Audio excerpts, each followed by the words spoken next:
வணக்கம் அன்பர்களே. ஓம் சரவணபவ சேனல் வாயிலாக உங்களை சந்திப்பதில் மிக்க மகிழ்ச்சி. இன்றைய பதிவு ஆனி மாதத்திற்குரிய பொதுவான பலன்கள். முதலில் ஆனி மாதத்தினுடைய கிரக அமைப்புகளை பார்க்கலாம். அதன்படி மேசமனையில் செவ்வாய் பகவான் ஆட்சி பலம் பெற்று வலிமையாக இந்த மாதத்தில் இருக்க போகுது.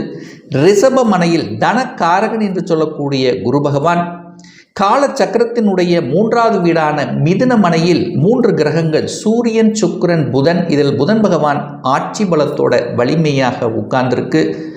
இந்த ஆனி மாதம் 23 அதாவது ஜூலை மாதம் 7ஆம் தேதி என்று சுக்கிர பகவானுடைய பெயர்ச்சியானது மிதுனத்திலிருந்து கடகமனைக்கும், அதே போல ஆனி மாதம் 15ஆம் தேதி அதாவது 29/6/2024 அன்று புதன் பகவானுடைய பெயர்ச்சி. புதன் மிதுனத்திலிருந்து கடகமனைக்கு பெயர்ச்சியாக இருக்கிறது. கன்னிமனையில் கேது பகவானும், கும்பமனையில் சனி பகவான் ஆட்சி பலம் மூல திரிகோணம் பலம் பெற்று அமர்ந்து இந்த மாதம் ஆனி மாதம் 16ஆம் தேதி அதாவது 30/6/2024 அன்று சனி பகவான் வக்ர நிலைக்கு செல்கிறார். மீனமனையில் ராகு பகவான்.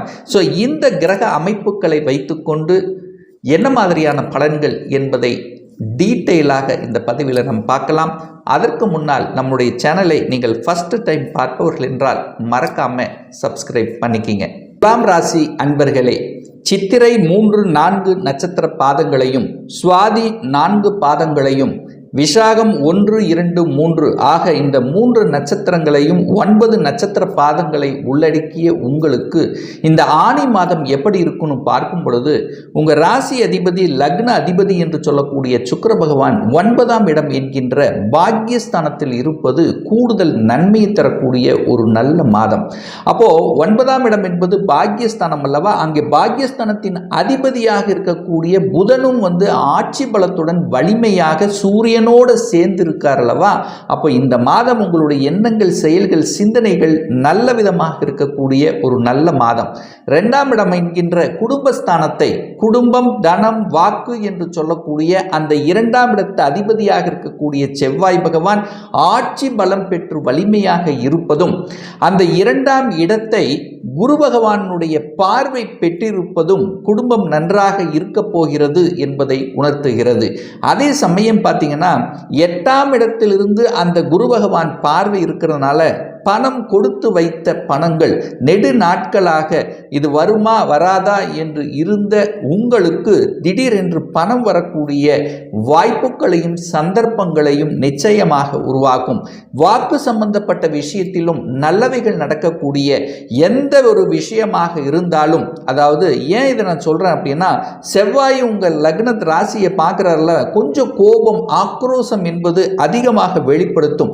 அப்போ அந்த கோபத்தை, ஆக்ரோஷத்தை கண்ட்ரோல் பண்ணிட்டாலே இந்த மாதம் உங்களுக்கு பெரிய பாதிப்பை ஒன்றும் ஏற்படுத்த போவதில்லை. 3ஆம் அதிபதியாக இருக்கக்கூடிய அந்த குரு பகவான் 8ஆம் இடத்துல போய் அமர்ந்திருக்கின்ற காரணத்தால, அதாவது நீங்க யாருக்கும் வாக்கு கொடுக்கிறது அப்படிங்கிறது எந்த இடம், பொருள், ஏவல் பார்த்து தான் நீங்க கொடுக்கணும். அதாவது ஒருத்தருக்கு ஜாமீன் கையெழுத்து போடுறீங்க அப்படின்னா கொஞ்சம் யோசிக்கணும் இந்த மாதம். ஏன்னா 8ஆம் இடத்துல போய் உட்கார்ந்துருக்கார். 6க்குரியவன் 8, 6, 8 அந்த கனெக்டிவிட்டி வந்தாலே ஒரு வகையான வழிகளை கொடுக்கும் அப்படிங்கிறது தான் அமைப்பு. ஸோ அந்த விதத்தில் பார்க்கும் பொழுது ஜாமீன் கையெழுத்து சார்ந்த விஷயத்தில் ரொம்ப கவனமாக இருக்கணும். டாக்குமெண்ட் சம்பந்தப்பட்ட விஷயத்திலும் கொஞ்சம் கவனமாக எச்சரிக்கையோடு இருக்கணுங்கிறதை ஞாபகத்தில் வைத்துக் கொள்ளுங்கள். 4ஆம் இடத்தை, அதாவது சுகஸ்தானம் என்று சொல்லக்கூடிய 4ஆம் இடத்தை அந்த குரு பகவான் பார்க்கிறார். 8ஆம் இடத்தில் பார்க்கிறார். அப்ப தாயினுடைய சொத்துக்கள் சார்ந்த விஷயத்தில் ஒரு வில்லங்கம் இருந்தது, அது தீர்க்கப்பட மாட்டேங்குது, அல்லது அந்த இடம் விற்கணும்னு நான் ரொம்ப நாள் நினைக்கிறேன், அது விற்காம இருக்குது. ஸோ இந்த மாதிரி ஒரு நெகட்டிவாக இருந்த விஷயங்கள் இப்போ பாசிட்டிவாக மாறக்கூடிய வாய்ப்புகள், சந்தர்ப்பங்கள் இருக்கிறது. அதே சமயத்தில் அந்த நெடு நாட்களாக ஒரு உடல்நல தொந்தரவு இருந்தது, ஒரு நோய் இருக்குது, அது தீர மாட்டேங்குது, அது நெடுநாளாவே இருக்குது, ஒரு நல்ல டாக்டர் ஒரு இது கிடைக்க மாட்டேங்குது. ஸோ யாரை போய் பார்க்கறது? ஸோ இந்த மாதிரியான குழம்பிக் கொண்டிருந்தவர்களுக்கு இந்த மாதம் ஒரு தீர்வு கொடுக்கக்கூடிய ஒரு நல்ல மாதமாக உங்களுக்கு அமைகிறது. என 4க்குரியவன் தனக்கு 2ஆம் இடத்தில் ஆட்சி பலத்தோட மூல திரிகோண பலத்தோட வலிமையாக உட்கார்ந்திருக்கக்கூடிய ஒரு நல்ல மாதம். அப்போ இந்த துலாம் ராசி என்பவர்களுக்கு ராஜயோகத்தை தரக்கூடிய ஒரு கிரகம் அப்படின்னா அந்த சனி பகவான். அந்த சனி பகவான் வலிமையாக இருக்கின்ற காரணத்தால நிச்சயமாக அந்த பூர்வ புண்ணிய ஸ்தானத்தில் இருந்து வந்த சில பிரச்சனைகள், சொத்து பிரச்சனைகள், பாக பிரச்சனை, ஸோ இந்த மாதிரியான உறவுகள் சார்ந்த விஷயத்தில் இருந்து வந்த பிரச்சனைகளுக்கு தீர்வு கொடுக்கக்கூடிய ஒரு நல்ல மாதமாக உங்களுக்கு அமையும். ஒரு சிலருக்கு பார்த்தீங்கன்னா 5ஆம் இடம் என்பது பதவியை குறிக்கக்கூடிய இடம் அல்லவா. திடீர் பதவி கிடைக்கக்கூடிய, அடிஷ்னல் ரெஸ்பான்சிபிலிட்டி உங்களுக்கு கொடுக்கக்கூடிய, அதாவது உங்களுக்கு முன்னேற்றம் தரக்கூடிய, நல்லவைகள் நடக்கக்கூடிய, சில பல விஷயங்கள் நடக்கக்கூடிய ஒரு நல்ல மாதமாக இந்த துலாம் ராசினருக்கு நிச்சயமாக அமையும். கடன் சார்ந்த விஷயத்தில் மட்டும் ரொம்ப ரொம்ப கவனமாக எச்சரிக்கையோடு இருக்கணும். ஏன்னா 6ஆம் இடத்தில் ராகு இருக்கார். அதாவது 6ஆம் அதிபதி 8ஆம் இடத்துல போய் அமர்ந்திருக்கின்ற காரணத்தால் 6, 8 கனெக்ட் ஆனாலே ஒரு வலியை கொடுக்கக்கூடிய அமைப்பு. அப்போது வம்பு வழக்கு சம்பந்தப்பட்ட விஷயங்கள் இதெல்லாமே போகாமல் இருப்பது இந்த காலகட்டம் உங்களுக்கு சிறப்பை ஏற்படுத்தி கொடுக்கும் அப்படின்னு எடுத்துக்கலாம். ஒரு சிலருக்கு சில உபாதைகள், அதாவது வயிறு, அது குறிப்பாக சொல்லப்போனால் வயிறு, ஸ்டொமக் சம்பந்தப்பட்ட சில தன்மைகள், அது ராகு அங்கே இருக்கிறதுனால பெருங்குடல் சம்பந்தப்பட்ட, ஜீரண சம்பந்தப்பட்ட தொந்தரவு வருவதற்கான வாய்ப்புகள், அறிகுறிகள் தென்படுகிறது அப்படின்னு சொல்லலாம். 7ஆம் அதிபதி வலிமை பெற்றிருக்கக்கூடிய ஒரு நல்ல மாதம். ஸோ 7ஆம் இடத்தில் செவ்வாய் பகவான் ஆட்சி பலத்தோட வலிமையாக இருக்கார். அப்போ உங்கள் மனைவி ஸ்ட்ராங்காக இருக்கார், மனைவி அல்லது கணவன் ஸ்ட்ராங்காக இருக்காங்கன்னு அர்த்தம். ஸோ அவங்களுக்கு ஒரு வேலை இல்லை, ஒரு வேலையில் செட்டில் ஆகலைன்னா இந்த மாதம் செட்டில் ஆகக்கூடிய வாய்ப்புகள், ஒரு சிலருக்கு கூட்டு தொழில் அமைவதற்கான வாய்ப்புகள், சந்தர்ப்பங்கள் தேடி வரக்கூடிய தன்மையை உருவாக்கும். அதே சமயத்தில் பார்த்தீங்கன்னா நீங்கள் யாரை மீட் பண்ணுகிறீர்களோ அவர்கள் மூலமாக, நண்பர்கள் மூலமாக நல்ல செய்திகள், நல்லவைகள் நடக்கக்கூடிய ஒரு நல்ல மாதம். குரு பகவான் 8ஆம் இடத்தில் இருக்கார். அப்போ 8ஆம் இடம் சுபத்துவமாக இருக்கு. அப்போ உங்க சொந்த ஊரை விட்டு வெளியில போகக்கூடிய தன்மைகள், அதாவது குடும்பத்தை விட்டு வெளியில போய் பிழைக்கக்கூடிய வாய்ப்புகள், சந்தர்ப்பங்கள் இந்த காலகட்டம் இருக்கிறது. வேலை இல்லை, சொந்த ஊர்லேயே நான் அப்ளை பண்ணுறேன், சொந்த டிஸ்ட்ரிக்ட்லேயே அப்ளை பண்ணுறேன், வேலை கிடைக்க மாட்டேங்குது. ஒரு 10 இடம் அப்ளை பண்ணியிருப்பேன், கிடைக்கல. ஆனால் நிச்சயமாக நீங்கள் அதர் டிஸ்ட்ரிக்ட் அப்ளை பண்ணுங்கள், அதர் ஸ்டேட்டுக்கு அப்ளை பண்ணுங்கள், வெளிநாட்டுக்கு போகணும்னு எண்ணம் இருக்கா, அப்ளை பண்ணுங்க. நிச்சயமாக இந்த மாதம் ஒரு நல்ல தகவல் கொடுக்கக்கூடிய தன்மை. ஏன் இதை ஸ்ட்ராங்காக சொல்கிறேன்னா, குரு பகவான் 8ஆம் இடத்தில் அமர்ந்து கொண்டு 12ஆம் இடம் என்கின்ற வெளிநாட்டு இடத்தை பார்த்து கொண்டிருக்கிறார் அல்லவா. அப்போ 8, 12 அந்த குரு பகவான், அந்த சுப கிரகம், அந்த சுபத்தன்மை இருக்கிறதுனால வெளிநாட்டு சம்பந்தப்பட்ட நிகழ்வுகள், அந்நிய தொடர்புகள், அந்நிய மதத்தினர் மூலமாக நல்லவைகள் நடக்கக்கூடிய தன்மைகள், அது அத்தனையும் இந்த காலகட்டம் உங்களுக்கு சிறப்பாக இருக்கிறது அப்படின்னு சொல்லலாம். அப்போ சொத்து பிரச்சனை, பாக பிரச்சனை, ஒரு வழக்கு இதுன்னா இப்போ கூடி பேசி அது சுமூகமாக பேசி முடிக்கக்கூடிய தன்மை அந்த இது இருக்கு. அதாவது பெரியோர்களுடைய துணையோர்கள், குருமார்கள், அதாவது என்ன சொல்றது, அந்த வழக்கு பிரச்சனைகளிலிருந்து விடுவிக்கக்கூடிய சாத்தியக்கூறுகளை உருவாக்கக்கூடிய ஒரு மாதம் அப்படின்னு எடுத்துக்கலாம். 9ஆம் இடமான பாக்யஸ்தானத்தில் பாக்யாதிபதியாகிய புதன் பகவான் ஆட்சி பலத்தோடு இருக்கார். கூட இருக்கிறது உங்க ராசி அதிபதி சூரியன், லாபாதிபதியாக இருக்கார்.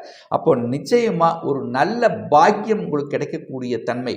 நெடு நாட்களாக நினைத்து கொண்டிருந்த, ஏங்கிக் கொண்டிருந்த, அது செயல்படுத்த முடியல அப்படின்னு நினைச்சிட்டு இருந்த ஒரு நல்ல காரியம் இந்த மாதம் உங்களுக்கு நடக்க இருக்கிறது.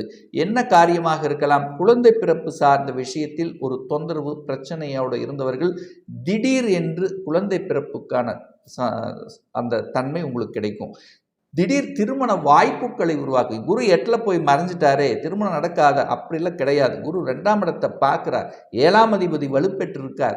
அப்போ நிச்சயமா திருமணத்துக்கான வாய்ப்புகள், நல்ல ஒரு தசாபுத்தி நடக்கும்போது எந்த குறையும் உங்களுக்கு ஏற்படுத்தாது அப்படின்னு எடுத்துக்கலாம். வேலை சார்ந்த விஷயத்தில், அதை நான் ஏற்கனவே சொன்ன மாதிரி, வேலை அப்படின்னா வெளிநாட்டு வேலை, எம்என்சி வேலை, தகவல் தொடர்பு துறையில் ஒரு நல்ல அழுத்தமாக இருந்தவர்கள் அந்த அழுத்தத்திலிருந்து விடுபடக்கூடிய தன்மைகள், அரசாங்க உத்தியோகம் கிடைக்கக்கூடிய தன்மை. ஏன்னா 11க்குரிய லாபத்தை கொடுக்கக்கூடிய அந்த சூரியன் தனக்கு 11ஆம் இடத்தில் அமர்ந்து கொண்டு உங்கள் ராசியோடு சேர்ந்து பாக்யாதிபதியோட வலுப்பெற்றிருக்கக்கூடிய இந்த தன்மையில் அரசு சார்ந்த விஷயத்தில் அனுகூலங்கள், அரசு துறையில் ஒப்பந்தங்கள் கிடைக்கக்கூடிய தன்மை, சினிமா சம்பந்தப்பட்ட துறையில் ஒப்பந்தங்கள், இயல், இசை, நாடகம், இந்த மாதிரி கலைத்துறை சார்ந்த விஷயத்தில் இருக்கக்கூடிய இந்த துலாம் ராசி என்பர்களுக்கு நல்லவைகள், நல்ல மேன்மைகள் நடக்கக்கூடிய ஒரு மாதமாக அமைகிறது. சனி பகவான் 11ஆம் இடத்தை பார்க்கிறார் அல்லவா? சனியின் தொழிலில் இருக்கக்கூடிய அத்தனை துலாம் ராசி என்பர்களுக்கும் சனி தொழில் என்ன, நீங்கள் அதாவது மெக்கானிக்கல் சம்பந்தப்பட்ட துறையாக இருக்கலாம், இயந்திரம் சம்பந்தப்பட்ட துறையில் இருக்கலாம், நல்லவைகள் நடக்கக்கூடிய தன்மை. செவ்வாயின் தொழில் என்று சொல்லக்கூடிய கட்டிடம் சம்பந்தப்பட்ட துறையில் இருக்கின்றவர்கள், அதாவது சீருடை அணிந்து பணியாற்றி கொண்டிருக்கக்கூடிய அத்தனை விதமான காவல்துறை, இராணுவம், இந்த மாதிரியான துறையில் இருக்கின்றவர்களுக்கும், உடற்பயிற்சி கூடங்கள் நடத்தி கொண்டிருந்தவர்களுக்கும் எல்லாமே இந்த மாதம் ஒரு நல்லவைகள் நடக்கக்கூடிய ஒரு நல்ல மாதமாக அமையும் இந்த துலாம் ராசி அன்பர்களுக்கு. இப்போ நான் இதுவரைக்கும் சொன்னது கோச்சார ரீதியாக இந்த மாதத்துக்குரிய ஒரு பொதுவான பலன்கள் தான். இந்த ராசி நட்சத்திரத்தில் பார்த்தீங்கன்னா பல லட்சக்கணக்கான பேர் இருப்பீங்க. எல்லாத்துக்கும் ஒரே மாதிரி பலன்னா நிச்சயமாக இல்லை. ஏன்னா ஒவ்வொருத்தருடைய ஜாதக அமைப்புகள் டிஃப்ரெண்ட், ஒவ்வொருத்தருடைய தசாபுத்தி அமைப்புகளும் மாறுபடும். ஒரு துல்லிய பலன் அப்படின்னா உங்கள் சுய ஜாதகத்தில் கிரகங்கள் எப்படி இருக்கு, என்ன ஆதிபத்தியத்தில் இருக்கு, அந்த கிரகங்கள் எந்த டிகிரியில் இருக்கார், இப்போ நடப்பு, தசா, புத்தி, அந்தரம், சூட்சமம் இவைகளை பார்த்து நீங்கள் கேட்கக்கூடிய எந்த கேள்வியாக இருந்தாலும் துல்லியமான பதிலை நம்மால் கூற முடியும்.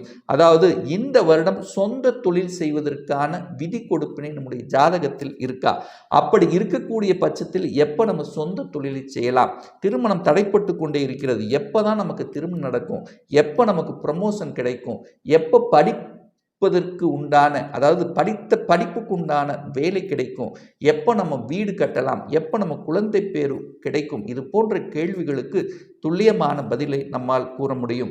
ஒரு பர்சனல் கன்சல்டேஷன் எடுத்துக்கணும் என்று ஆசைப்படக்கூடிய அன்பர்கள் டிஸ்பிளே தெரியக்கூடிய நம்பருக்கு வாட்ஸ்அப் மூலமாகவோ ஃபோன் கால் மூலமாகவோ தொடர்பு கொண்டு அப்பாயின்மெண்ட் பெற்றுக்கொண்டு கன்சல்டேஷன் எடுத்துக்கலாம். நிச்சயமாக இந்த பதிவு ஏதாவது ஒரு ரூபத்தில் உங்களுக்கு யூஸ்ஃபுல்லாக இருக்கும். நம்ம சேனலை ஃபர்ஸ்ட் டைம் நீங்கள் பார்ப்பவர்கள் என்றால் மறக்காமல் சப்ஸ்கிரைப் பண்ணிக்கிங்க. பக்கத்தில் இருக்கின்ற ஆல் பட்டன் நோட்டிஃபிகேஷனை கிளிக் பண்ணும்போது நான் போடக்கூடிய அடுத்தடுத்த பதிவுகள் உங்களுடைய நோட்டிஃபிகேஷனில் வந்து சேரும்.